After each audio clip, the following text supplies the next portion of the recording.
Баршаңза ассалому алейкум. Всем доброго дня, мир вашему дому. Чтобы понять казахов, нужно учить язык. Почему в Армении учат казахский язык?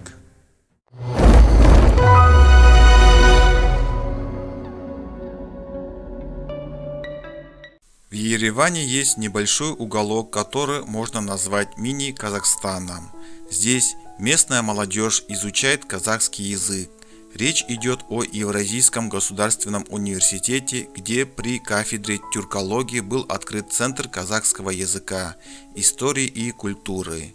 Программа для студентов рассчитана на 4 месяца. С преподавателем этого курса, аспиранткой Шушан Хачатрян, которая несколько лет назад так же, как и ее студенты, с нуля начала изучать казахский. Мы поговорили о ее методике, сложностях и мотивации. Шушан Хачатрян родилась в небольшой деревне Арагацаван, которая находится на западе Армении. Мое село находится на границе с Турцией, где в том числе живут и армяне. У меня было желание говорить на турецком, чтобы я могла понять, как они там живут. Так я стала изучать турецкий язык, поступила на факультет востоковедения. А в 2010 году при Ереванском государственном университете, где училась Шушан, открылся Центр казахского языка, истории и культуры, и юная студентка начала интересоваться казахским языком. Моим научным руководителем был и остается заведующий кафедрой тюркологии ЕГУ профессор Александр Сафарян. Я предложила написать дипломную работу на тему «Путь Абая» Мухтара Ауэзова и приступила к изучению казахской литературы, а дальше поступила в магистратуру и продолжила работать в этом направлении. В планах защитить диссертацию по этой же теме. Читать книги нужно было в оригинале, и Шушан начала изучать казахский язык, поначалу самостоятельно, а потом погрузиться в языковую среду ей помогла преподаватель Евразийского университета Айнур Найманбай. Я звала ее Айнур Апай. Часто наши уроки были за пределами вуза. Мы гуляли, я показывала ей Армению. Она говорила со мной только на казахском, делала упор на практику. Уже после наших разговоров я разбирала, где корень или суффикс.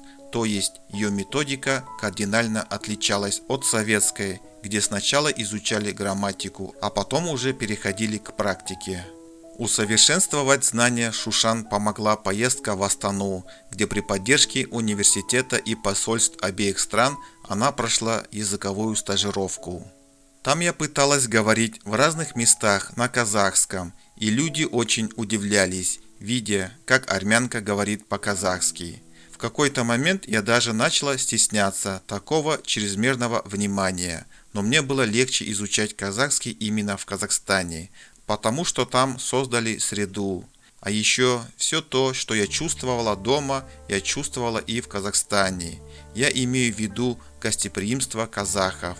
Надо ценить такое качество, потому что сейчас мир катится в другую сторону. Нужно уважать и сохранять традиции. Дальше еще была поездка в Семей, где наша героиня посещала памятные места, связанные с Мухтаром Ауэзовым и Абаем, а также Курултай казахов, куда были приглашены представители казахских общин из Европы, Турции и единственный представитель Армении, наша героиня. Сейчас Шушан преподает казахский язык студентам 4-го курса кафедры тюркологии факультета востоковедения в Евразийском государственном университете. Уже есть первые выпускники. Семестр длится с сентября по декабрь. В конце ребята могут читать небольшие статьи на казахском и переводить их на армянский. Заинтересованность в казахском языке растет. Если в первый год только 4 студента выбирали этот язык, то сейчас на нем желают разговаривать уже около 40 учащихся. Им на выбор предлагается несколько языков, и можно сказать, что весь курс выбрал казахский. Когда мы начали курс, надо было заинтересовать студентов. Да, в Казахстане много информации можно найти и на русском, но есть ресурсы, источники, которые только на казахском. А самое главное, говорю я своим студентам, язык – это самый короткий путь к познанию народа. Другими словами, чтобы познать казахов, нужно знать язык. Если ты его знаешь, то знаешь историю, особенности этого народа.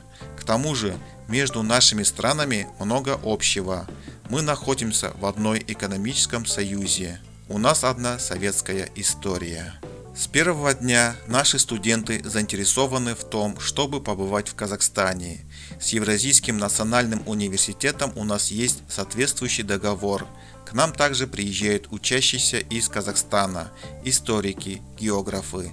Например, были ребята, которые изучали армяно-кыпчакскую рукопись. Все студенты моей собеседницы армяне, они приступают к изучению казахского после турецкого. Армянский относится к группе индоевропейских языков, а казахский один из тюркских языков. У нас разные языкомышления. В армянском можно переводить дословно, казахский более метафоричный язык, но есть некоторые звуки, которые встречаются в обеих языках. Мне, например, легко проговаривать «х» или «г». Есть слова, которые были заимствованы из персидского языка, например, «бала» – «ребенок». Если говорить о турецком, то у них грамматика отличная от казахской. Например, в турецком есть только суффиксы множественного числа «лар» и «лер», а в казахском их больше. От этого поначалу может происходить путаница. Для самой Шушан самая сложная часть работы при изучении казахского была в тот период, когда у нее не было учителя, с которым она могла бы обсудить какие-то вопросы. К примеру, я месяц работала только над тем, чтобы собрать все суффиксы. Я часто говорю своим студентам, я даю вам знания, но над каждым предложением я работала месяц или два. Во время занятий Шушан старается уделять внимание не только языку, но и культуре, истории, традициям казахского народа. Я рассказываю, как отмечают Наурыз, что за блюдо Наурыз-куже. Сама я знакома с казахской кухней. У нас даже есть что-то общее. Мы варим суп чортан. Он чем-то похож на курт. Помню, когда я в первый день приехала в Казахстан, увидела на столе маленькие шарики, подумала, что это что-то сладкое, и с удовольствием потянулась за ним, так как люблю все сладкое. А это оказался курт. Также знакомлю своих студентов со стихами и песнями казахов. Например, они хорошо знают «Кузының қарасы». Поющих среди моих слушателей не было, но у них был конкурс. Тот, кто лучше всех переведет с казахского на армянский с литературной точки зрения, получит сувениры из Казахстана. Если вам понравилось видео, прошу вас, поставьте лайк. А если не понравилось видео, прошу вас, поставьте дизлайк. А также прошу вас, напишите в комментариях, что вы думаете по поводу этого видео. Нам важно знать ваше мнение. Мы стараемся для вас делать интересные видео. Всех благодарю, что были с нами. Всем желаю крепкого здоровья и удачи. До новых встреч, друзья!